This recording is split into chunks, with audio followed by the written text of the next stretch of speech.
Hello, folks.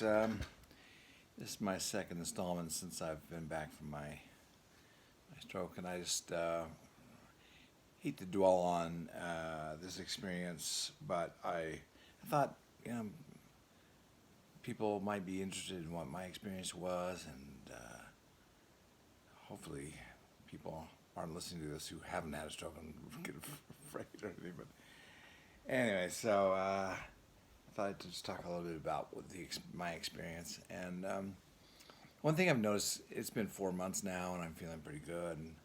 But one thing I've noticed, it's like buying a new car. All of a sudden, you start seeing the same car where you really never noticed them before. But once you buy the car, you start thinking about your car, and you notice how many others there are on the road. It's like my wife and I, when we're at the rec center, and I go, oh, looks like that person's had a stroke. Looks like that person has had a stroke. At Costco, it looks like that person has had a stroke. And I don't know how accurate I am, but it's like, wow. I just notice that much more now, and I'm much more attuned to, I guess, people that have been through this experience. But let me just tell. I'll maybe talk about 10 minutes. Well, I won't. I'll keep it 10 minutes. I won't talk too long. But I wanted to talk about my experience on. It was. I think it was the Monday or Tuesday before Christmas. I was scheduled to go to a lunch with a friend, so I had set my alarm because I usually sleep in a little bit because I work late at home at midnight or later, and then I have to unwind a little bit. So it's usually 2 o'clock before I go to bed. But so I set my alarm, and I woke up to go to lunch, and I don't know. I just wasn't feeling that great. I felt, oh boy. I don't think I can go to lunch today. I just gotta sleep. I've got to sleep a little more. So I texted my friend. I said, I'm sorry, I don't think I can go today. And I laid back down to bed. And then my wife got up at her regular time and left me in the bedroom by myself. And I don't know how many hours had passed. A couple of hours had passed, and or, I don't know, an hour or so. And all of a sudden, I can't remember the specific order of the events, but I had this sensation in my throat, in the back of my throat. It's kind of like a wasabi, Japanese hot horseradish burned in my throat.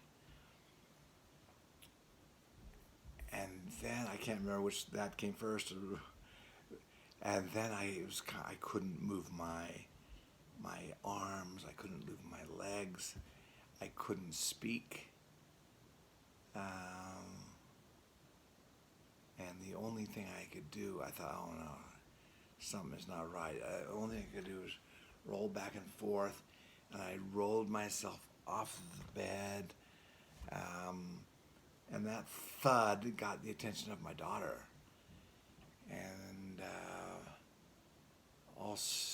I guess, I mean, it's not like she heard the thud and came storming. I don't remember exactly, but there was a little bit of a time lapse in there because I was vomiting on myself.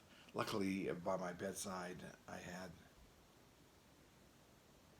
something that I could kind of vomit into, but I was vomiting on myself, and I couldn't say anything. I was just kind of moaning, and probably, and my daughter came in, scared her. She got the other people to come and got I have one son-in-law that lives with us, and he came up, and we called my other son-in-law. They called my other son-in-law. He came down. They threw me in the back of the car and just sent me down to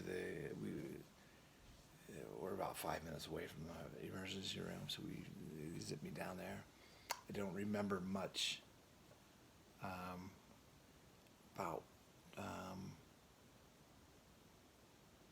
that experience, but I know they were doing all kinds of tests on me, and at some point they did the MRI on me. They did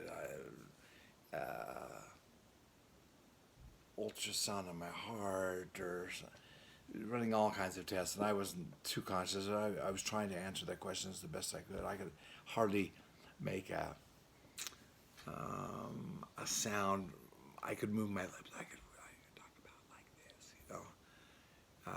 That's about the volume that I could generate. And but I was conscious and just kind of, oh no, you know, I wasn't scared or anything, and it was strange at that time. I don't know, the things that run through your head when at a crisis like that. I wasn't like, oh, I'm worried I'm gonna die or scared that I'm gonna die or anything. Well, I guess I was kind of scared. I was thinking it is. I don't have my affairs in order. You know,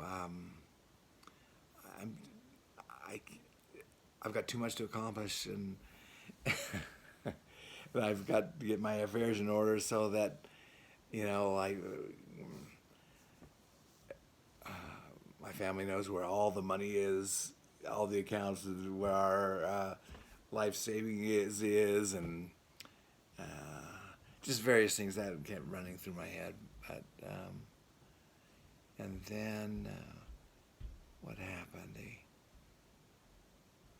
When things had settled down in the emergency room, they finally took me to put me in a room.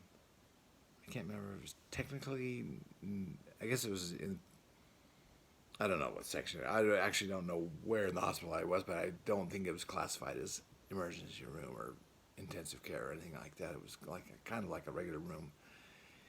And I kind of bounced back pretty quick, and I think I spent 2 nights there. But I wanted to get home. I wanted, you know, the hospital is not a place to get any rest. They got a lot, you know, sensors on your fingers and buzzers going off when your blood oxygen drops below a certain level, and then they had this inflatable. Was that the first hospital or the second hospital? I think it was the first hospital. No. That was the second hospital. They had an inflatable bed that every 5 minutes this thing was inflating me again and waking me up. I just could not get any rest. And then every 30 minutes, a nurse would come in and poke me somewhere and give me a shot of some kind, or oh man, it's just not a place to get any rest. So I got out of there, I think, after 2 nights, and then I went home. I was starting to feel pretty good. I thought, oh, this is not going to be too bad. And then that probably the next night, I can't remember exactly how much time passed by, but I started to exhibit some slurring of my speech, and my family was starting to get worried, and I did not want to go back. So we called the hospital. What do you think? Sure, we'll take your life savings away from you. We're glad to. You know? Come on down. So I went to the emergency a second time, and I was in the ER from about 10 o'clock at night till about 1 in the morning, and then I got the okay to go home again, I think, if I remember correctly. And what I think had happened, the first time I went home, I was released. I was not sent home with blood pressure medication. I think the doctor was too busy. So anyways, between the first time and the second time to ER in this 1 week period, my blood pressure skyrocketed when it went down the second. Yeah, I think so. Yeah, that was probably my blood pressure that probably scared them. And then the second time he gave me two pressure medications, put me on two of them. And then a couple of days went by. It was Christmas Day, and the family had woken up, and we decided to go for a drive after we kind of finished opening presents and everything, and there was still some sunlight. We decided to go out for a drive, and I guess about that time, these two blood pressure medications kicked in. It just dropped my blood pressure, and I was just, we were in the car, and I was kind of unresponsive. And so they rushed me to the hospital again for the third time. And this time I was just, it was clearly, it wasn't, times 2 and 3 were not new strokes. I didn't have additional strokes, thankfully. But there were blood pressure problems, I guess. And then they ran every test in the book on me again. And I talked to my siblings, and they said, "Mark, we got to send you up to the University of Utah." And they put me, and we requested to be sent up to the University of Utah. And they say you got to take an ambulance. And so, anyways, that's a whole other thing. I'll make a video on that. The ambulance costs. Oh my gosh.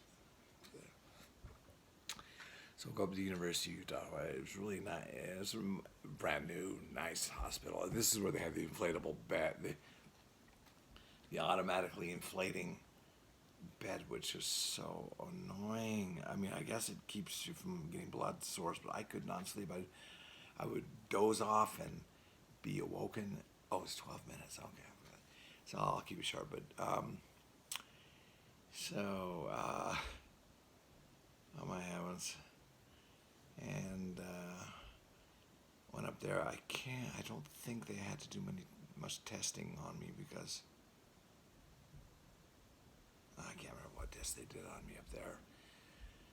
But then I had a neurologist while I was in the hospital up there. A neurologist come and visit me, and yada yada yada. And I finally got released again. And that's when I began my healing process with my wife being my nurse and nutritionist, and she took such good care of me and would not let anything unhealthy touch my lips. And as a result, after about the third, I think it was probably in March, that I had my blood tested again by my primary care physician, and all my blood work came back in the normal range for the first time in my memory. Diet matters. Oh my gosh. And granted, I mean, I don't think anyone could just without some training create a diet like that. But oh man, I was eating very healthy things, and that is what I attribute to my not my blood pressure, but my blood work, blood tests. Everything was in the normal range, and oh boy, I lost 20 pounds initially, pretty quickly. Kind of hit a plateau, and then I've been slowly dropping down. I've dropped another like 5 pounds over the next month or two. But anyways, so lessons learned. Diet matters. Oh, and then I just recently went to see a neurologist again, and I noticed a thing in her office advertising the Mediterranean diet and the benefits of that. So I was glad to talk to her about, you know, some things that actually root cause solutions to our problems. I mean,